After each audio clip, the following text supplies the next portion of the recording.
प्रतिभा जैन सिंगोली से मरचरी के नमोस्तु।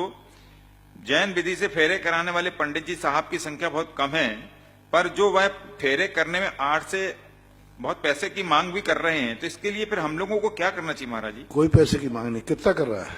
8 से 10 हजार रुपए मांग रहे हैं। हाँ, तो तुम्हारे लाखों रुपया तो शादियों में खर्च कर रहे हैं आप लोग। वो कह रहे 3,000 रुपए में एक ब्राह्मण पंडित मिल रहा है।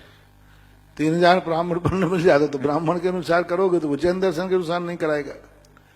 ऐसी बात नहीं, कोई परिस्थिति होगी, कोई कम वाले भी मिलते हैं, सब प्रकार के कर रहे हैं, उनकी आजीविका वही है। देखो फिर आप लोगों ने, कई लोग कहते महाराज जी हमें प्रोशन पंडित करने वाले नहीं मिलते। कोई पंडित अपने बेटे को पंडित नहीं बनाता है, इसलिए नहीं बनाता। एक डॉक्टर अपने बेटे को डॉक्टर बनाता है, इंजीनियर अपने बेटे को इंजीनियर बनाता है,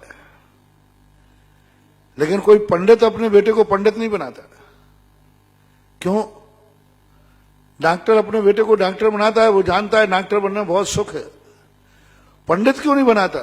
तो पंडितों से मैंने पूछा, बोले महाराज जी मैं तो नहीं बनाऊंगा, क्योंकि पंडिताई के दुख हमने भोग लिए। इधर पैसे लो तो कहते हैं पंडित होके पैसा ले रहा है, उधर बाल बच्चों को क्या खिलाएं पिलाएं बताओ। बीमार हो जाए तो कहां से पैसा लाएं? कम से कम सरकारी चौके। एक पंडित जी थे, उनके घर में बीमारी हो गई। एक महाराज ने उनसे कहा था कि देखो तुम पाठशाला नहीं छोड़ना जिंदगी में, उन्होंने वचन दे दिया। मैं राजस्थान में आया, राजस्थान की घटना है। 1500 रुपया मिलते थे उनको आज के समय महीने से। उनको एक बार बीमारी हो गई, कुछ ऐसी परेशानी 10,000 रुपये चाहिए थी, समाज ने नहीं दिए। बोले आज यदि मैं सरकार में चपरासी भी होता तो मैं मेडिकल के नाम से कुछ मिल जाता। पूरी जिंदगी भर मैंने साधु के साथ आज्ञा के मान करके पंडिताई की, और आज मुझे एक अजैन ने उनको 10,000 रुपया देकर के उनकी जान बचाई थी। आज कौन पंडित है जो अपने बेटों को पंडित बनाए? कैसे बनाए? उनके भी परिवार है, उनकी भी आजीविका है, उनके भी परिवार बाल बच्चे हैं, उनके लिए कहां से जीवन जाए ये भी तो सोचना चाहिए।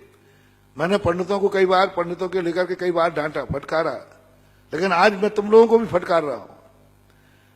आपको ये भी देखना है कि पंडित का परिवार, आप बताइए उनके साल भर का देख लीजिए कितना मिलता है। एक 10-10, 20-20 साल के पंडित हैं, आज अपना एक मकान नहीं खरीद पा रहे। हमारे पर्सन आ रहा है उसको, अभी जितेंद्र बाबू आए, इतने सालों से पंडिताई कर रहा है, आज मकान लेने में उसको पसीना आ रहा है। और यदि मान लो सरकारी नौकरी में छपरासी भी होता ना तो अभी तक झोपड़ी ले लेता। एक छोटा सा मास्टर होता तो भी झोपड़ी ले लेता है। ऐसा नहीं करो। और देखो उनका भी, देखो उनकी भी आजीविका देखो। अरे 10 लाख क्षण पर मैं आया, 10-25 हजार 50 हजार ले भी गया, साल भर का गुजारा कैसे चलाएगा वो? आप उतना करके देखिए। आज एक मंदिर में, पाठशाला में पंडित को पढ़ाने कैसे भेजें, किसको भेजें? आप जितना पैसा देता है उतने घर में आपके यहां दूध आता है। जितना पैसा आप उसको दे उतने आपके घर में दूध आता है, सब्जियां आती हैं, और आप पंडित होकर से क्या चाहते हो? बंधु, आज मैं लाइन लगा सकता हूं। आज सरकारी नौकरी के लिए 100 नौकरी चाहिए पड़ते, 10,000 फॉर्म भरे जाते हैं। ये लाइन में यहां लग सकता हूं तो मैं एक पंडित चाहिए, 100 पंडित दिलाऊंगा। बस उनको आजीविका का सुविधा मिलना चाहिए। क्यों कोई पंडित नहीं बनना चाहता? 100 पंडित चाहिए, हमारे पास 10 हैं, और 100 चपरासी चाहिए, और 1,000 चपरासियों के फार्म भरे जा रहे हैं। चपरासी के 100 चपरासी चाहिए, और फार्म कितने आए? 1,000। और तुम्हें 100 पंडित चाहिए, एप्लीकेशन कितनी आई? 10 की। तो ये सोचना चाहिए थोड़ा सा। बाजे वालों को 10,000 दोगे? आज तक ये प्रश्न नहीं किया किसी ने कि महाराज बाजे वालों ने 10,000 रुपया ले लिए। एक शादी के बाजे वाले कितने के आते भाई? 40,000 50,000। यानी एक बाजा वाला बजाने वाला 40,000 50,000 ले जाए, 1-1 लाख रुपया, और निछावर करके 10-10 हजार की आप निछावर फेंकते हैं, और वो भी नई गिट्टी। 1,000 रुपए के नोट 1200 में लाए बैंक से। वहां आपके लिए कोई फपूंद नहीं आई, और वो भी बाजे वालों पे यूं करके फेंक रहा है, 10-10 हजार रुपए फेंक देते। बाजे वाले 10-10 हजार रुपए के ला रहे हैं, स्टेजों पर फूल मालाएं सजा रहे हैं 10-10, 50-50 हजार रुपए की, लाइट का डेकोरेशन कर रहे हैं। और जो तुम्हारे मांगली कर रहा है, जो तुम्हारा मंगल कर रहा है, जो तुम्हारे वर वधू के लिए मंत्र पढ़ रहा है, जिससे तुम्हारा सुहाग होना है, जिससे तुम्हारा सौभाग्य होना है, जिनके मंत्रों से तुम्हारी जिंदगी का सगुन होना है, उनको 10,000 होने में तुम्हारी नानी मर रही है। 10,000 रुपया देने में तुम्हारे लिए पसीना आ रहा है, और बाजे वाले तुम्हारे 10,000 लेके गए शराब पियेंगे। पूछो क्या क्या करते। यानी वहां आपका विचार नहीं जा रहा है, और यहां पर एक पंडित ने ले लिया, उसकी अजीब का देखो, उसका देखो क्या है, शादी ब्याह में लिए हैं। यही प्रश्न तुम पंचकर्णा का करते तो शायद मैं इतना नहीं बोलता।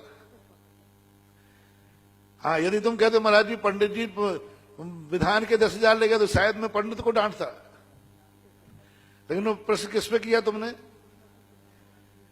आप बताइए, आपके फिजूल के शौक के खर्च उस शादी में कितने हुए? भोजों में 10-10, 20-20, 25, 50-50 आइटम बनते हैं, 10,000 रुपया यूं फेंक देते हैं। मिठिया बनाने वाला 10,000, 20,000 रुपया ले गया। कितने फिजूल के खर्च है?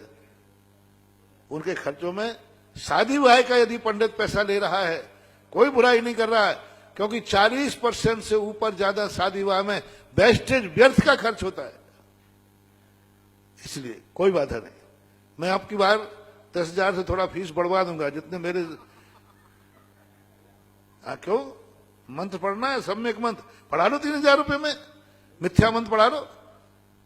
अपने वर वधू, बेटा वधू को मिथ्यात्व का संस्कार देखो, मर करके मिथ्या दृष्टि में जाएंगे, मिथ्यात्व में जाएंगे, मिथ्यात्व में पढ़ेंगे। तुम्हारा निर्णय तुम्हारे हाथ में। डॉक्टर अलग अलग हैं, 5 रुपये वाला डॉक्टर भी इंजेक्शन लगाता है, और 5,000 रुपये वाला है, आप जिससे कराना हो करा लो, 5 रुपये वाले से करा लो। इस हाथ में फ्रैक्चर है, प्लास्टर है, यहां बांध देगा, करा लो, कौन मना कर रहा है? 5 रुपये में बताया, फिर 50। डॉक्टरों की अलग अलग कीमत क्यों होती है? उसका वैल्यू होती है। जैसे डॉक्टरों की अलग अलग वैल्यू होती है, 5 रुपये में भी करने वाले हैं वही इलाज, बीमारी वही है, और वही मरीज जब दूसरे अस्पताल में पहुंचा तो 5,000 रुपये लग गए। क्यों? बीमारी एक है, डॉक्टर ने अलग अलग लिया।